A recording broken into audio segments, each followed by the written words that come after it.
Dios les bendiga, queridos hermanos, queridos congregantes, Iglesia desde la Cruz.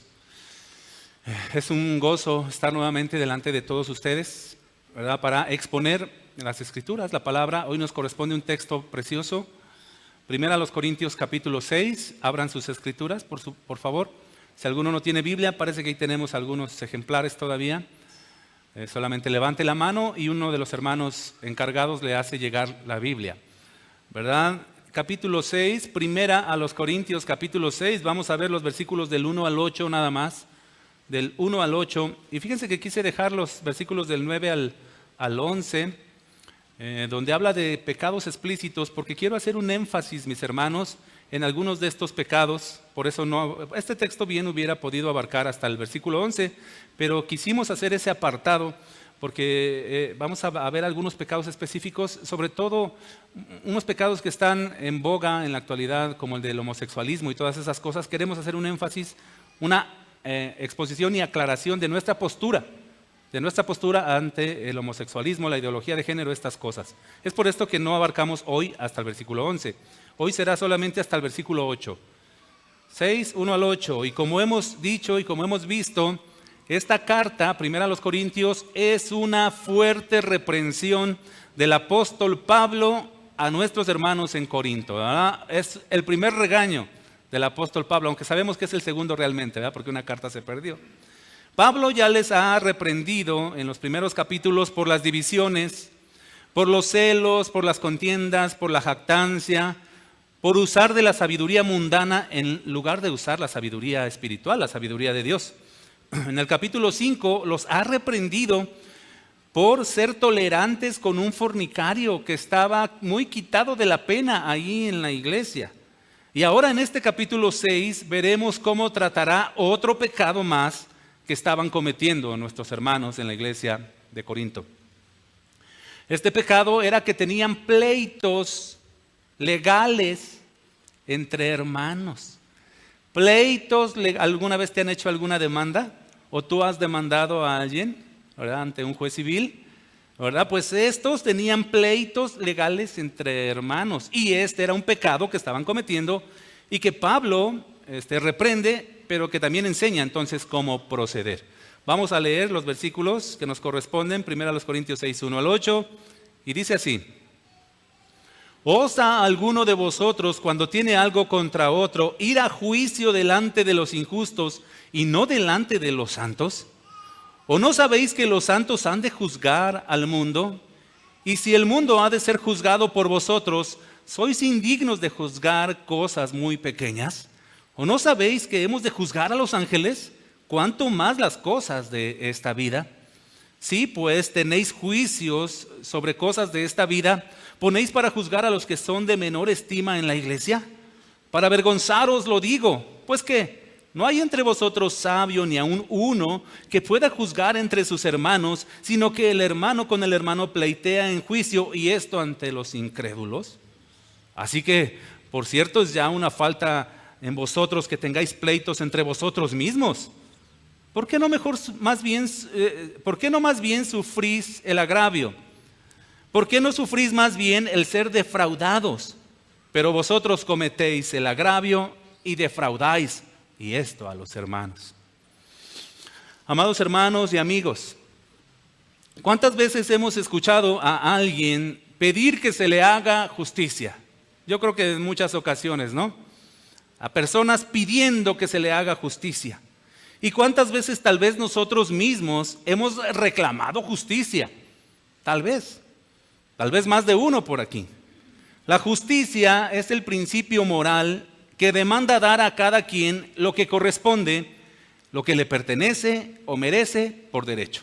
Esa es la justicia. Por supuesto que justicia es algo que todos los hombres queremos, ¿sí o no? Todos deseamos que siempre se haga justicia. De hecho, ¿a cuántos de ustedes les gustan las películas de juicios, de litigios, de abogados, el fiscal, etcétera, los jueces? ¿A cuántos les gusta ese tipo de películas donde se están resolviendo los casos y dando las pruebas y los argumentos y las evidencias y luego ya hace todo el desarrollo? A mí me gustan mucho esas películas, amados hermanos, ¿verdad? Siempre nos alegramos cuando se declara culpable al culpable y nos alegramos cuando se declara inocente al inocente. Nunca al revés, ¿verdad? Cuando se declara culpable al inocente hay una indignación en nosotros. Y no solo en las películas, en la vida real. Acaba de ser juzgado un ex policía de México en el sexenio de Calderón. Fue juzgado en Estados Unidos y fue declarado culpable de todos los cargos. Y yo la verdad me alegré, dije qué bueno que se esté haciendo justicia. Siempre cuando se declara culpable al culpable, produce una satisfacción. Y cuando se declara inocente al inocente, produce una satisfacción. Cuando se declara culpable al inocente, es indignación, o inocente al culpable, ¿no? Así que esto es algo que tenemos innato, mis amados hermanos, ¿verdad? Porque Dios colocó en cada ser humano el sentido de derecho, de razón y de equidad, el sentido del bien y del mal, el sentido de lo justo y en lo injusto está por naturaleza en nosotros, a través de la conciencia que Dios colocó en nosotros. Es por esto que muchos pueblos, tribus, recónditos por ahí, que no están muy civilizados, ¿verdad? Tienen el sentido de estas cosas, de la justicia, de lo que es bueno, de lo que es malo, de lo que es propio e impropio. ¿Por qué? Porque Dios les colocó la conciencia, así nos fabricó a todos los hermanos. Y la conciencia está moldeada por la ley de Dios. Así que todos los humanos, los seres humanos, aún no los que no son cristianos, también tienen la ley escrita en su ser. Eso es de acuerdo a Romanos 2, ahí lo dice, ¿verdad? Y van a dar cuentas por eso, porque ellos bien percibían que lo que hacían no era correcto, por la conciencia que estaba en ellos. Esta conciencia nos hace ver, nos hace discernir cuando algo es justo y cuando algo es injusto, y nos hace anhelar lo justo, siempre, esta conciencia. Así que podemos decir que la justicia es buena, ¿verdad? De hecho, el Señor Jesús dijo, bienaventurados los que tienen hambre y sed de justicia. Aunque aquí va un poco más allá, ¿verdad? No solamente la justicia, o sea, a cada quien lo que corresponde, sino que va en un sentido espiritual. Pero aplica también, bienaventurados los que tienen hambre y sed de justicia. Pero mis hermanos, hay un hilo delgado, casi imperceptible como una telaraña. Hay un hilo delgado entre tener sed de justicia y sed de venganza. Hay un hilo muy delgado ahí. Y creo que este texto nos va a mostrar un poquito de ese hilo. Porque muchos de aquí no tenían sed de justicia, tenían sed de venganza. Juan Calvino, quien estudió leyes en 2 universidades en Francia, antes de dedicarse a la teología, por supuesto, comenta que la motivación que está detrás de un juicio civil a menudo es incompatible con nuestra profesión cristiana. Repito, la motivación, lo que te motiva a una demanda, a demandar a alguien. La motivación que está detrás de un juicio civil a menudo es incompatible con nuestra profesión cristiana, porque ahí se manejan muchos intereses mezquinos, mis hermanos. Sigue comentando Calvino. Cada vez que las demandas proliferan o cuando las partes obstinadamente quieren saldar sus cuentas apelando a todo el rigor de la ley, que se les haga justicia, es más que obvio que sus corazones están ardiendo de venganza y codicia, hostiles, llenos de impaciencia e intolerancia, y no están preparados ni dispuestos a adoptar una actitud serena, a soportar la ofensa, a perder y a perdonar. No están listos, ni preparados, ni dispuestos para esto. Ellos quieren que se les haga justicia. Es que son mis derechos. Sin duda, esto es muy triste y lamentable, ¿no? Porque en muchos casos se expresa el corazón de las personas. No estoy diciendo que no se deba demandar justicia. Anhelamos justicia siempre, mis amados hermanos, ¿verdad? Pero cuando las motivaciones son en este sentido, esto es muy triste y lamentable. Ahora, cuánto más escandaloso, triste y lamentable es que esto suceda entre hermanos demandándose penalmente. ¿Cómo ven? Es por esto que Pablo les dice, ¿por qué no mejor soportan la ofensa? ¿Por qué no mejor? ¿Por qué no mejor ponen la otra mejilla? ¿Por qué no mejor se disponen a perder?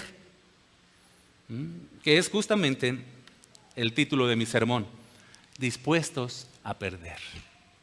Hermano, ¿alguna vez te ha tocado perder? ¿Alguna vez te ha tocado perder? Y lo asumes ya, Señor, tú sabes. ¿Lo dejas en las manos del Señor o te aferras? No, ¿cómo me va a ganar? A mí el que me la hace, me la paga. ¿Alguna vez te ha tocado perder? ¿Sí? Espero que lo hagamos con la mejor de mejor de los entendimientos y la mejor postura bíblica, cristiana, mis amados hermanos. Y espero que este texto nos ayude para eso. Vamos a orar. Padre, gracias por este precioso tiempo. Ahora nos disponemos a aprender de tu palabra. Señor, háblanos a cada uno de nosotros. Que este texto sea claro, sea conciso, sea simple de entender, sí, Señor, pero sin faltar a la profundidad, y que podamos ponerlo por obra sobre todo, Señor. No solamente tener un conocimiento intelectual, sino cambiar. Queremos cambiar, queremos ser más como tú, Jesús. Dame gracia para poder predicar, y a tus hijos, Señor, gracia para poder recibir con denuedo. En el nombre de Jesús. Amén. Versículo 1. ¿Osa alguno? ¿Se atreve alguno de vosotros, cuando tiene algo contra otro, ir a juicio delante de los injustos y no delante de los santos? Y esta pregunta, mis amados hermanos, aunque es retórica, también lleva una mezcla de reprensión. ¡Qué atrevidos! Lo primero que podemos ver en este primer versículo es que los corintios tenían pleitos entre ellos. Pleitos entre ellos. Y uno puede decir, ¿pleitos entre cristianos? ¿Pleitos en la iglesia? Eso era una realidad ahí, mis amados hermanos. Y ha sido una realidad a lo largo de los siglos, desafortunadamente, tristemente. Y es una realidad en la actualidad, pleitos entre hermanos.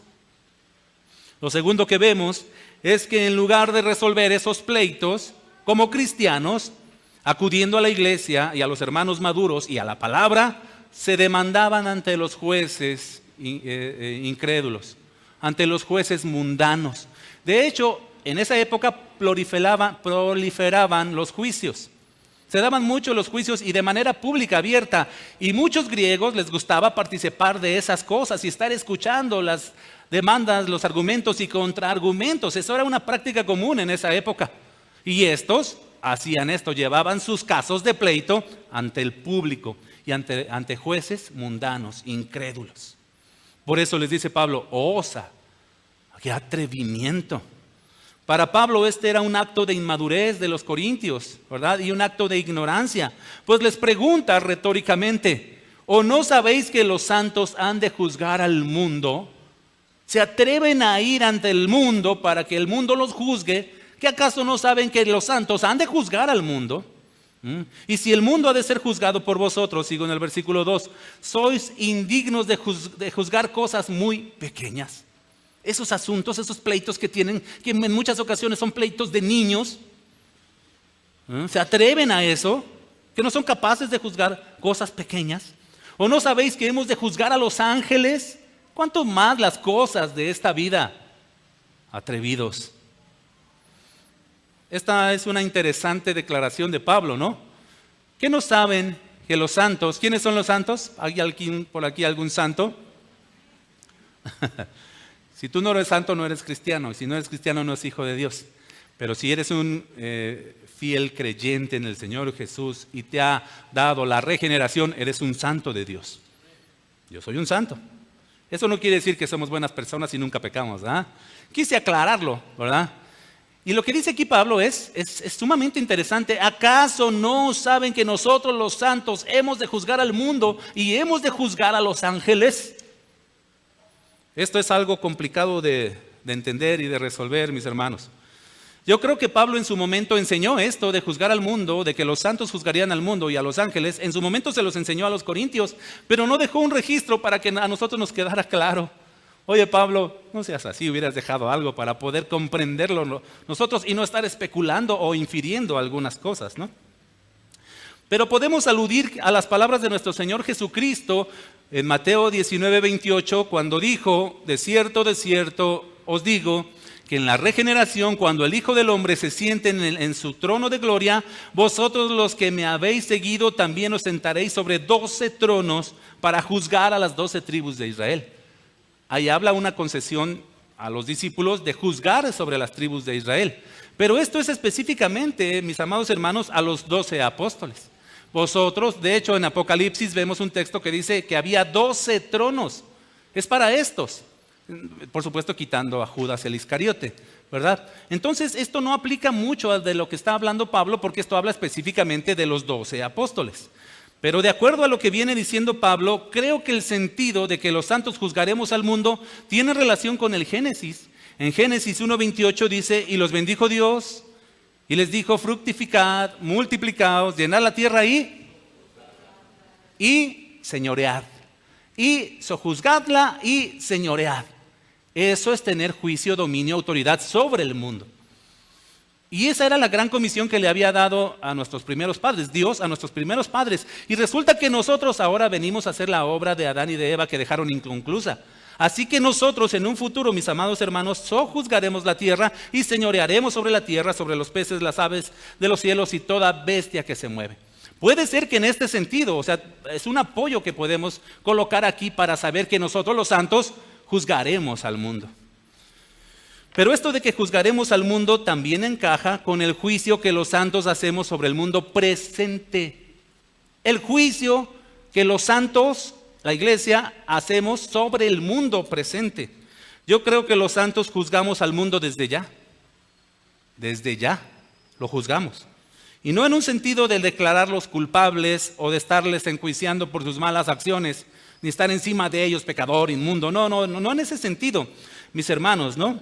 Sino que al conducirnos de acuerdo a la voluntad de Dios y al ser portadores de su Espíritu Santo, nosotros los santos imponemos sobre los incrédulos un modelo de justicia que ellos no pueden cumplir y que les incomoda. Repito esto, porque esto es bien interesante. El que nosotros desde ya estemos juzgando al mundo es que les imponemos un modelo que ellos no pueden cumplir y eso les incomoda. O yo te pregunto, ¿nunca has ido a una reunión donde haya incrédulos y te ven como rarito? ¿Sí o no? O pasas desapercibido como pez en el agua, pues hablas igual, te conduces igual, haces todo igualito. ¿Ah? Tu lenguaje, le dijeron a Pedro, tu forma de hablar te delata. ¿No le dijeron así a Pedro? Eres discípulo de Jesús, eres discípulo de ese hombre, tu forma de hablar te delata, te descubre. ¿Nunca has ido a algún lugar y tu forma de hablar te ha delatado? ¿Tu forma de cómo tratas a tu esposa te ha delatado? ¿Tu forma de cómo te conduces, cómo te comportas, el respeto que muestras? ¿No te ha delatado eso, amado hermano? Eso incomoda a la gente del mundo y eso es someterlos bajo un juicio. Así que en ese sentido nosotros sometemos a juicio al mundo, pero en este caso los corintios traían al mundo para someter a juicio a la iglesia. ¿Se dan cuenta? O sea, como diciendo, mundo, vengan a corregir lo que estamos haciendo mal. Eso es lo que estaban haciendo.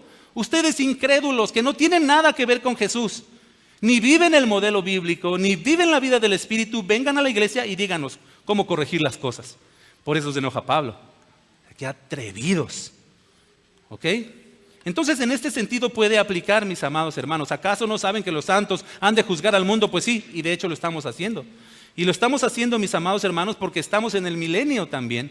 Y esto lo dice, por ejemplo, en Apocalipsis, capítulo 20, versículo 6. Bienaventurado y santo el que tiene parte en la primera resurrección. La segunda muerte no tiene potestad sobre esto, sino que serán sacerdotes de Dios y Cristo y reinarán con él 1000 años. Y aunque muchos interpretan que este reino milenial de Cristo es a futuro, los que creemos en esta postura amilenial, creemos que ya estamos reinando. ¿Jesús está reinando ya? ¿O no? ¿O vamos a esperar hasta que llegue esos 1000 años futuros? ¿O ya está reinando Jesús? Ya está reinando. Jesús dijo en Mateo 28:18, toda potestad me es dada en el cielo y en dónde más. Jesús reina, mis amados hermanos. Filipenses 2:9 y 10 dice, Dios le exaltó hasta lo sumo y le dio un nombre que es sobre todo nombre, para que en el nombre de Jesús, ¿qué? Se doble toda rodilla de los que están en los cielos y en la tierra, ya desde ya se debe de doblar toda rodilla delante del Rey Jesús. Y aún debajo de la tierra, y toda lengua confiese que Jesucristo es el Señor, para gloria de Dios Padre. Así que Jesús reina sobre la tierra, amados hermanos, ya.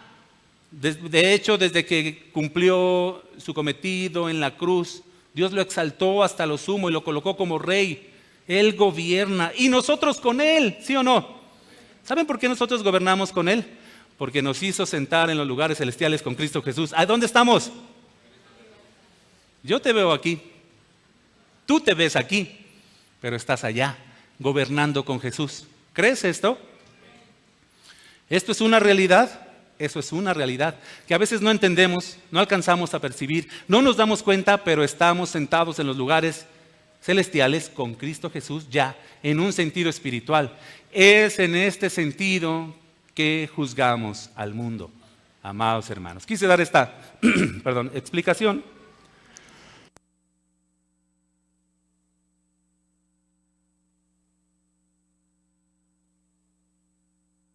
Sí, para que quedara más claro esto de que juzgaremos, ¿no? Juzgaremos, y estamos juzgando ya al mundo. En cuanto a juzgar a los ángeles, puede ser que se refiera a que tendremos algún tipo de mando sobre los ángeles, como el que tenemos en la actualidad. Hebreos, capítulo 1, versículo 14, dice que los ángeles son espíritus ministradores, servidores, ¿verdad? Al servicio, por supuesto, de los cristianos, de los santos. Entonces Pablo dice, ¿qué no saben acaso que los santos han de juzgar al mundo y han de juzgar a los ángeles? Es en este sentido que acabamos de hablar. ¿Por qué entonces traen a los incrédulos a que juzgue sobre las cosas y los asuntos de entre hermanos? ¡Qué osados! Así que vean el profundo argumento al que recurrió Pablo para corregir esta mala práctica de los corintios. Y continúa su corrección en el versículo 4. Si pues tenéis juicios sobre cosas de esta vida, ponéis para juzgar a los que son de menor estima en la iglesia. Y yo en un tiempo pensaba que estos de menor estima en la iglesia eran hermanos con poco conocimiento bíblico o nuevos, ¿no? Pero no, estuve investigando y muchos comentaristas coinciden en que se refiere a los incrédulos. Se refiere a personas que no tienen nada que ver, ninguna injerencia, ningún interés con la iglesia. Ponen para juzgar a los que son de menor estima en la iglesia. La Biblia textual lo dice de esta manera. Si pues tenéis juicios sobre cosas de esta vida, ponéis como jueces a los que nada representan en la iglesia. O sea, van por unos incrédulos y los traen para que aquí pongan, o ustedes mismos van y exponen su caso ahí abiertamente. Mi hermano, señor juez, mi hermano amado, pecó contra mí, me robó. Que me pague, lo demando. A ver, ¿usted cuánto le robó? ¿Se imaginan esas cosas, amados hermanos? Para avergonzaros lo digo. Versículo 5. Para avergonzaros los digo. Porque, pues que no hay entre vosotros sabio, ni aun uno que pueda juzgar entre sus hermanos, sino que el hermano con el hermano pleitea en juicio, y esto ante los incrédulos. ¿Que no hay nadie capaz que pueda mediar con sabiduría espiritual, con la palabra de Dios entre ustedes? No hay ni uno solo. ¡Qué vergüenza verdaderamente! Esto es una terrible situación, que en una iglesia no haya ni un solo hermano con sabiduría para poder resolver algún asunto de pleito entre hermanos. Esto es vergonzoso, amados hermanos. Es vergonzoso. Por otra parte, pues es una gran bendición para las iglesias contar con hermanos sabios que puedan tratar y resolver en buena manera los conflictos entre hermanos, ¿verdad? Es vergonzoso, triste y lamentable que no hay ni uno por ahí. ¿A quién desde la cruz habrá uno que tenga una buena capacidad espiritual, conocimiento de la palabra, para corregir las cosas? Pero no solo capacidad espiritual y conocimiento de la palabra, sino un carácter correcto. Eso es bien importante, mis amados hermanos. Eso es bien importante porque no solamente las cosas se corrigen a bibliazos. Esto dice la Biblia, toma, tum, pa, pum, pa. Pues sí, ya saliste todo. Pues sí, eso dice la Biblia, ya salsa así. Se necesita sí Biblia, sí sabiduría, pero también un carácter correcto para corregir las cosas que suceden entre hermanos. Amor, compasión, misericordia, ponerse en los zapatos de aquel Porque es bien fácil tirar, escrito está, así dice el Señor, ¿sí o no? Pero no es tan fácil, hermano, yo te comprendo, yo te amo, te lo digo con misericordia, te abrazo. ¿En qué te puedo ayudar? Déjame orar por ti. Eso es diferente, ¿verdad, amados hermanos? Así que esto es crucial. Es crucial, mis hermanos. A veces queremos resolver las cosas de una manera muy, sí, bíblica, pero de una manera muy radical, muy tajante, sin amor. Eso no es bueno. Eso no es bueno ni prudente. Necesitamos humildad, misericordia y ponernos, ser empáticos con aquellos que tienen esa bronca como si tú mismo la tuvieras. ¿Vamos comprendiendo? Concluye pues Pablo este regaño y corrección haciendo ver a los corintios la gravedad de su pecado, versículo 7. Así que por cierto, es ya una falta entre vosotros que tengáis pleitos entre vosotros mismos. Oigan, esto ya es altamente pecaminoso y ofensivo. Mis queridos hermanos corintios, el que se peleen entre hermanos es un grave pecado, pero que además expongan sus broncas delante de los incrédulos, esto aumenta la gravedad de su pecado y es sumamente vergonzoso. Hacer esto va en contra de nuestra profesión de fe. ¿Hacer qué? Pelearse entre hermanos y también exponer los casos delante de los incrédulos. Y además obstruye el avance del reino de Dios, obstruye el poder del evangelio, amados hermanos. Imagínate un caso hipotético que tú vayas delante de un juez aquí en la tierra. Señor juez, mi hermano me defraudó con 50,000 pesos. Que me los pague, exijo mis derechos, que me los pague. Y ahí está el otro. No, pues sí lo defraudé. Pero nomás tantito, no era mi intención. ¿No? Ya termina todo el caso, se resuelve que el otro tiene que pagar y etcétera, etcétera. Y termina el juicio y tú le dices a tu abogado, ¿por qué no nos acompaña a la iglesia? Tenemos las reuniones a tales horas, ¿verdad? Tenemos escuela dominical y tenemos, la alabanza es muy bonita, la alabanza. Adoramos al Señor con todo el corazón. Y vea cuánto amor tenemos ahí. ¿Tú crees que serías capaz de hacer eso después que te fuiste a pelear con tu hermano delante de estos? ¿Qué te va a decir? Sí, luego te escucho. Vergonzoso, ¿no? Y obstruye el avance del reino, amados hermanos. Por eso dice Pablo, ¿por qué no mejor sufren el agravio? En vez de estar ahí exponiendo, ventilando sus asuntos, ¿verdad? ¿Cómo dice el dicho? La ropa sucia. Proverbios 733. ¿Por qué en vez de estar sacando estas cosas que se deben de resolver aquí, no las resuelven aquí? O en caso de que no se resuelvan aquí, ¿por qué no mejor sufren el agravio? ¿Por qué no mejor te dispones a perder? Yo pierdo, hermano, no te preocupes. Difícil, ¿eh? Duro. ¿Por qué no sufrís más bien el ser defraudados? ¿Por qué no mejor aplican la instrucción del Señor Jesucristo cuando dijo, no resistáis al que es malo? Mateo 5:39. A cualquiera que te hiera en la mejilla derecha, ponle también la otra, vuélvele la otra mejilla. Al que quiera ponerte a pleito y quitarte la túnica, defraudarte, déjale también la capa. Se te olvidaron estos 5,000, hermano, toma, llévatelos. Y cualquiera que te obligue a llevar una carga por 1 milla, ve con él 2. Al que te pida, dale. Y al que quiera tomar de ti prestado, no se lo rehuses. No, pero en lugar de esto, vosotros cometéis el agravio, versículo 8. En lugar de proceder, de actuar como Jesús, vosotros cometéis el agravio y defraudáis. Y esto a los hermanos. Una triste situación, ¿no, mis amados hermanos? Vergonzosa situación. Hasta aquí nuestro texto. Espero haya quedado claro. Como pudimos ver, esta porción nos muestra que aún entre hermanos ha habido, hay y habrá pleitos. Para vergüenza lo digo. No porque yo me haya echado una bronca con alguien, pero son cosas que suceden, amados hermanos. Así que es triste, no debería suceder esto en la iglesia. Esto es anormal. Va en contra de nuestra profesión de fe cuando estamos llamados a amar, a tolerar, a soportar, a sufrir. Este texto entonces nos muestra que ha habido, hay y habrá pleitos y disputas y querellas entre hermanos. Cosas a todas luces pecaminosas, tristes y lamentables. Pero también nos enseña que se debe y se puede arreglar cada problema en la iglesia con la instrucción y sabiduría bíblica y con el carácter de Cristo. Y no se olviden de eso. Con el carácter de Cristo se resuelven las cosas.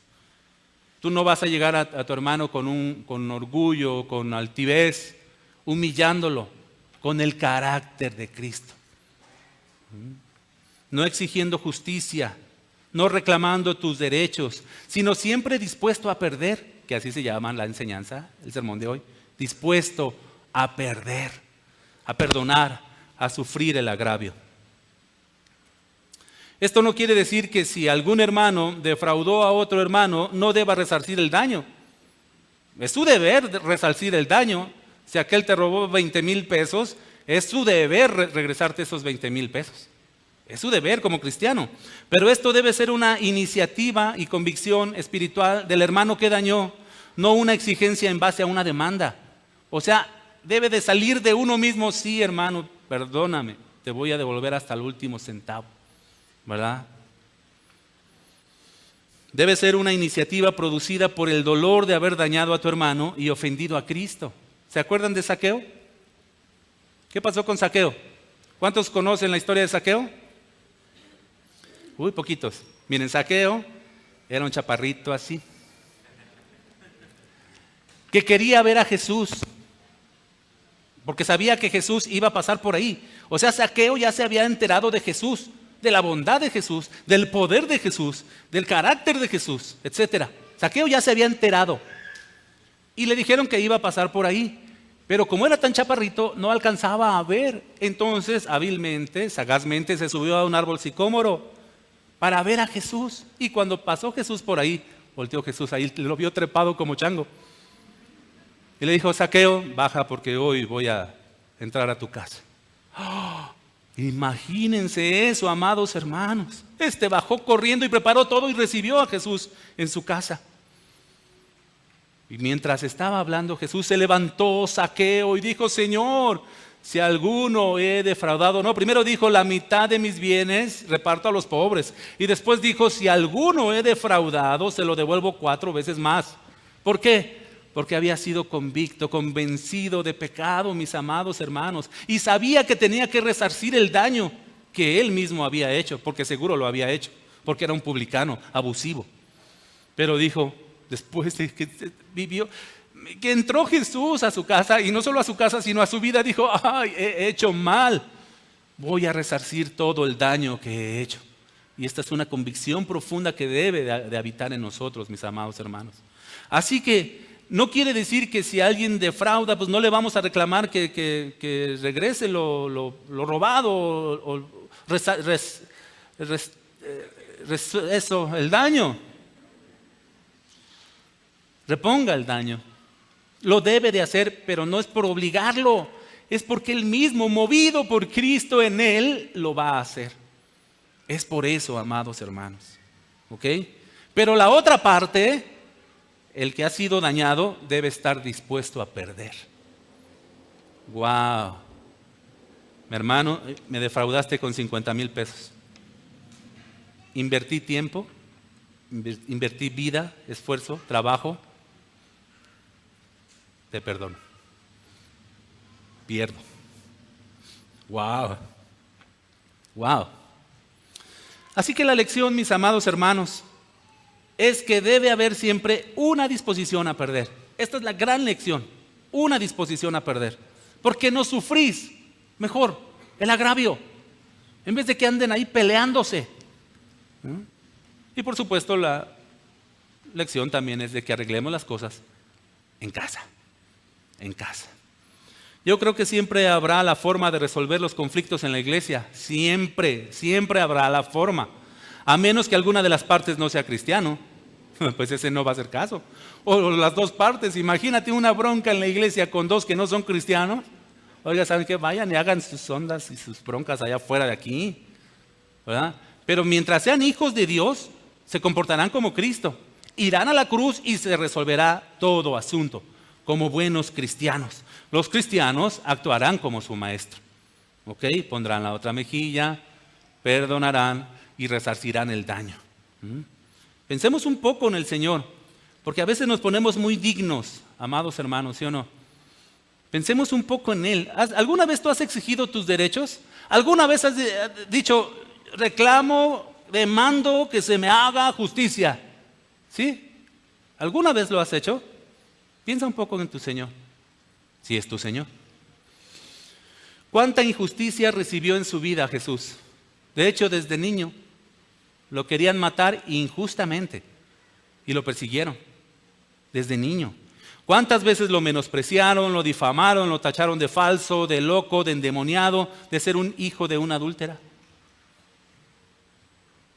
Y cuando dijo el Señor, cálmense, no me estén diciendo así, ¿verdad que no? Exijo mis derechos, nunca. Y en su último día de vida, ¿acaso Él no fue sometido a juicios injustos? Porque fueron varios, fue un procedimiento de varios juicios y todos injustos por demás. Cuando fue llevado ante el concilio, cuando fue llevado ante el sumo sacerdote Caifás, ante el rey Herodes, ante el gobernador Pilato, todos juicios injustos. Todo su caso fue una injusticia. Desde su arresto, lo arrestaron injustamente.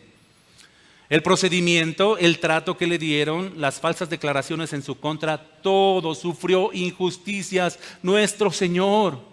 De hecho, hasta el último momento de su vida, aún colgado en la cruz, sufrió injusticias nuestro Señor. Marcos 15, 29 dice, y los que pasaban le injuriaban, ya colgado, vean esa escena, mis hermanos, le injuriaban, meneando la cabeza y diciendo, bah, tú que derribas el templo de Dios y en 3 días lo reedificas, sálvate a ti mismo y desciende de la cruz. De manera que también los principales sacerdotes, escarneciendo, se decían unos a otros con los escribas, a otros salvó, a sí mismo no se puede salvar. El Cristo, el Rey de Israel, descienda ahora de la cruz, dicen, para que veamos y creamos. ¿Y saben qué dice más? Y también los que estaban crucificados junto a Él, le injuriaban. Nuestro Señor Jesucristo, amados hermanos, fue sometido a injusticias, grandes y graves injusticias en su vida, desde que nació hasta el último momento de su existencia humana en esta vida. Y Jesús, en lugar de reclamar sus derechos y de exigir justicia, ¿saben qué dijo desde la cruz? Perdónalo, Señor. Él estuvo dispuesto a perder. Perdónalo, Señor, porque no saben lo que hacen.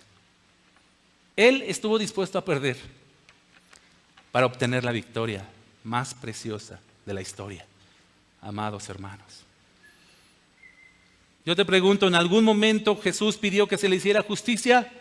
¿En algún momento Jesús reclamó sus derechos? Es que son mis derechos. ¿Qué hubiera pasado si Jesús en ese momento exige sus derechos y hace justicia? ¿Qué hubiera pasado, mis amados hermanos? Todos nosotros estaríamos condenados. Todos nosotros. Pero angustiado Él y afligido, no abrió su boca, no exigió sus derechos, no pidió justicia. Como cordero fue llevado al matadero y como oveja delante de sus trasquiladores, enmudeció y no abrió su boca. Jesús, siendo inocente, aceptó la injusticia para hacernos justos. El justo por los injustos para llevarnos a Dios. Si Jesús exige sus derechos y se le otorgan, y exige justicia y se le hace, nosotros pereceríamos en el infierno, amados hermanos. Gloria al Señor. Así que Jesús es un buen modelo para partir de ahí en estos casos de pleitos entre hermanos, ¿no? ¿Tú vas a exigir tus derechos? ¿Acaso tienes derechos? Para vergüenza los digo. ¿Qué aprendemos de este texto y qué podemos aplicar a nuestra vida práctica, mis hermanos? aprendemos una sola cosa contundente. Bueno, aprendemos algunas cositas, ¿no? Como el juzgar al mundo y eso. Pero el meollo, el hilo de este texto, ¿qué aprendemos? Que habrá pleitos en la iglesia, pero que debemos resolverlos como cristianos. Punto. Que habrá pleitos en la iglesia, tristemente, pero debemos aprender a resolverlos como hijos de Dios. No vayas ante los incrédulos a exponer tu caso, no. Por supuesto, como hijos de Dios debemos evitar a toda costa perjudicar a un hermano. Evitarlo a toda costa. Y si lo perjudicamos, debemos lamentarnos profundamente y resarcir el daño, ¿verdad? Y si fuimos perjudicados, no debemos llevar este caso delante de los incrédulos, sino resolverlo en la iglesia como cristianos. Y si fuimos perjudicados, debemos de tener la postura de perder. Sufrir más bien el agravio. Teniendo esto en claro, te pregunto, amado hermano, ¿qué harás cuando un hermano te defraude? ¿Qué harás cuando un hermano te defraude? ¿Exigirás justicia? ¿Exigirás tus derechos? ¿Exigirás una satisfacción? ¿Se acuerdan ustedes de aquellos duelos a muerte? ¿Sí? Cuando en un tiempo, hace no sé, tal vez, no sé si ahora se siga practicando eso, creo que no. Pero en un tiempo había duelos, mis hermanos, porque se ofendían entre personas, se daban su cachetada con guante blanco, ¿verdad? Y les decían, te espero mañana a las 9 de la mañana con tus padrinos, ¿verdad? Los muy valientes decían, pues claro, allí estaré. Pero no dudo que alguno que otro haya dicho, pues ahí nos vemos. Pero yo te pregunto, después de haber aprendido esto, hermano, ¿vas a exigir justicia? ¿Le vas a dar una cachetada con guante blanco a tu hermano y le vas a decir, ahora resarces el daño, te reto a muerte? Y una vez que hayas matado a tu hermano, ya habrás quedado satisfecho. Una vez que hayas exhibido a tu hermano delante de los incrédulos y lo hayas colocado como un vil defraudador, ¿ya habrás quedado satisfecho? No, hermano, no busques ganar. No busques ganar. Busca la gloria de Dios. Busca que gane Jesús. Sí, que Él gane, no nosotros. Que gane Jesús. Termino con Romanos 12:17. No paguéis a nadie mal por mal, dice. Procurad lo bueno delante de todos los hombres. Fíjate, no pagues a nadie mal por mal. Si alguno te hace mal, ¿qué vas a hacer? El que me la hace, hay un dicho, ¿no? El que me la hace, ¿qué? Lo dicen así como tímidamente. No, pues es real. El que me la hace, me la paga. Pero no aplica para cristianos. No.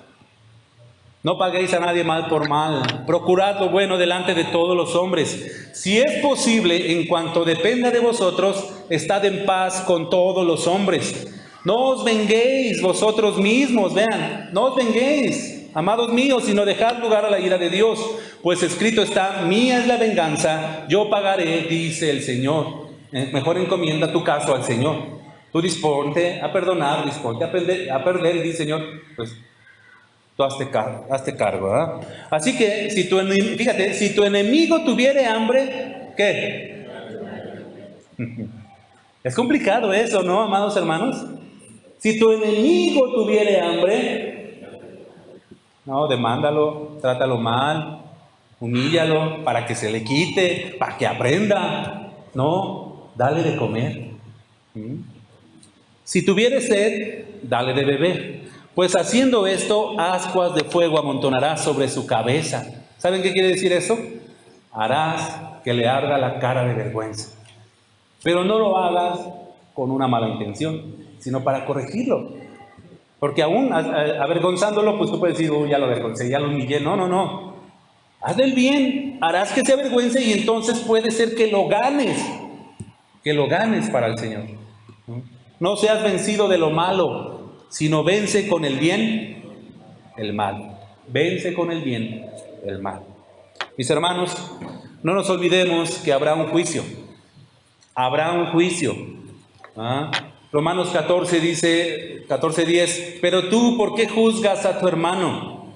O tú también, ¿por qué menosprecias a tu hermano? Porque todos, mis hermanos, compareceremos ante el tribunal de Cristo. Porque escrito está, vivo yo, dice el Señor, que ante mí se doblará toda rodilla y toda lengua confesará a Dios, de manera que cada uno de nosotros da a Dios cuenta de sí. Si a ti te gustan mucho los tribunales, mi querido hermano, y estar en litigios y demandas, ¿ah? Bueno, hay quien tiene esa profesión, esa es otra cosa. Pero si a ti te gusta mucho estar en los tribunales demandando, ¿verdad? Metiendo demandas una y otra, ¿verdad? No olvides que a ti en un futuro también te espera un juicio. También te espera un juicio, ¿verdad? El juicio más importante de tu existencia. La pregunta es, ¿cómo serás declarado en aquel día? ¿Cómo serás declarado? Si tú eres un hijo de Dios inocente, solamente recompone el camino, amado hermano. Pero si tú no has creído en Jesús, si tú que estás aquí y no has creído en Jesús, sepas que tú también enfrentarás ese juicio final, el tribunal de Cristo, ¿verdad? Y la pregunta es, ¿cómo te encontrará el Dios, el juez justo en aquel día? Inocente o culpable, ¿cómo te va a encontrar? ¿Sabes qué? Necesitas arrepentirte de tus pecados y necesitas un buen abogado. Para enfrentar ese juicio, necesitas arrepentirte de tus pecados y necesitas un buen abogado. De hecho, el mejor abogado que existe, Jesús. Él no pierde un caso, lo necesitas a Él. Así que mejor ven hoy a Jesús, con dolor por tus pecados, abrázalo de todo corazón y será tu abogado defensor. Y ganará tu caso. Gloria al Señor por eso. Vamos a orar, mis hermanos. Padre, gracias por tu palabra. Señor, te pedimos que esta palabra nos haya enseñado, pero sobre todo nos haya cambiado, Señor, no solo en el entendimiento, sino en la práctica. Y que ahora podamos disponernos a perder, Señor, aunque nos duela en el corazón, por amor a ti, por amor a nuestros hermanos.